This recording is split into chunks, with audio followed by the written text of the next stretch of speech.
Hi, I'm Rachel from Sweetthorn. Welcome to my embroidery channel.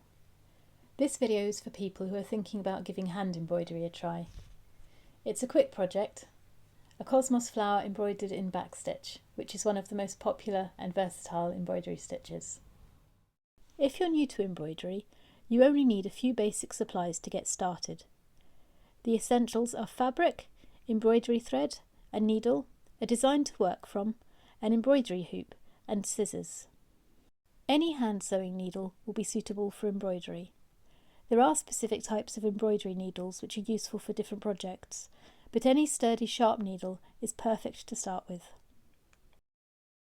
Embroidery can be worked on any fabric, but some are easier to work with than others. Cottons and linens support embroidery well, and there are several easy options for transferring your design. It's best to wash fabrics before using them. This helps wash out excess chemicals from production and means that your fabric won't shrink later if it's washed after stitching. Look for embroidery threads which stay colour fast. There are many popular brands such as DMC, Anchor, Madeira, Gutermann and Sulky. An embroidery hoop is really useful for keeping your fabric taut while you stitch. Some projects don't need a hoop, but it takes a bit of concentration to manage the loose fabric and stitch without puckering it. You can buy embroidery scissors, which are nice and sharp for needlework, but ordinary scissors are fine. If you embroider regularly, you might want a pair of fabric scissors eventually. You might find it easy to draw a design freehand onto the fabric. I usually need an outline. You can trace your design onto fabric, and using a window is very effective for this. You could also print or draw the design on wash-away stabiliser, stick it onto the fabric and stitch through it. Fabric markers aren't essential, but they can be very useful for transferring your design, especially if they wash or fade away to leave no trace. You can find all the details I've just mentioned, as well as links for embroidery supplies, in the description for this video.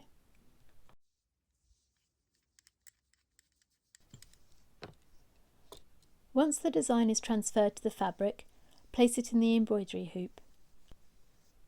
Some hoops use snap frames, and others are fastened with screws.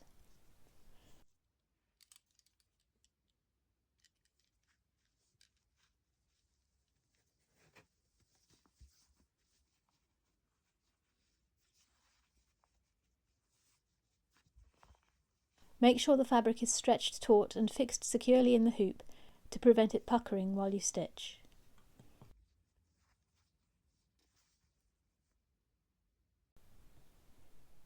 Embroidery floss is made up of strands of thread. You can leave the skein whole or separate the strands out. I'm going to use 3 strands for the petal outline and 1 strand for the creases in the petals. 1 strand comes out very easily. For 2 or more strands, there is a different method which helps prevent the threads tangling.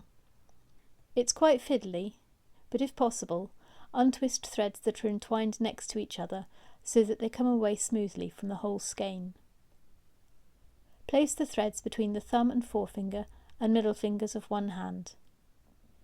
Bring the index finger of your other hand through the threads and gently untwist them, allowing them to unwind smoothly.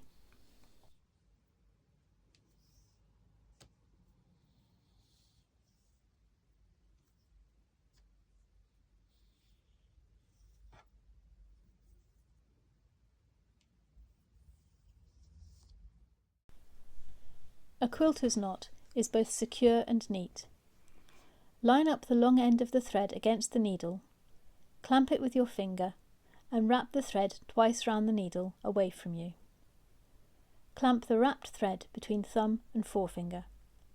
Use your other hand to hold the needle and gently slide the knot down the needle and along the length of thread.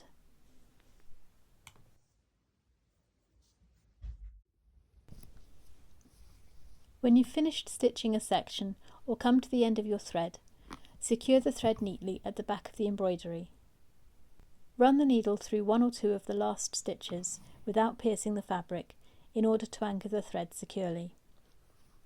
To keep the reverse neat and to avoid having too much thread at the back of the work which might catch on your needle as you stitch, snip the thread to leave a short tail. Now you're ready to stitch your design. Backstitch is one of the best stitches to learn first.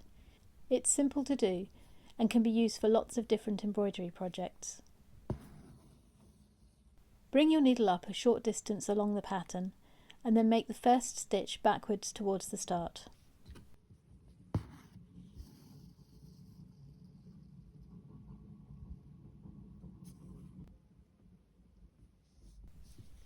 Bring the needle back up a stitch length along.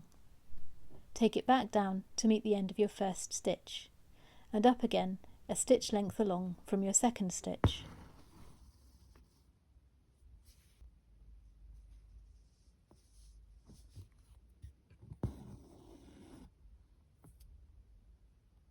Continue stitching along the design in this way, making your stitches smaller if you have to go round curves.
I'm going to finish off the centre with tiny straight stitches, following the pattern.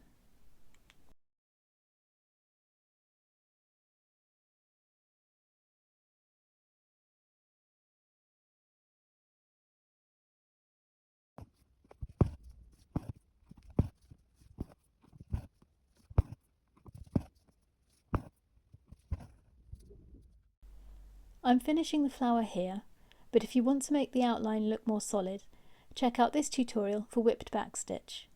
Use the same colour thread for added definition, or choose another colour if you want contrast. Once you've finished, wash your embroidery to get rid of stabilisers or fabric markers. Dry the embroidery flat and iron it on the reverse. Place the embroidery face down on a towel to iron to help protect the stitches from getting flattened. Now your Cosmos design is finished and you can admire the results of your completed project. I hope you found this video helpful. Please leave a comment if you have any questions and I'll get back to you. There's a link to the Cosmos design in the description to this video and recommendations for materials as well. Please give this video a like and subscribe to my channel for embroidery tips and stories about my projects. Thanks for watching. Bye for now.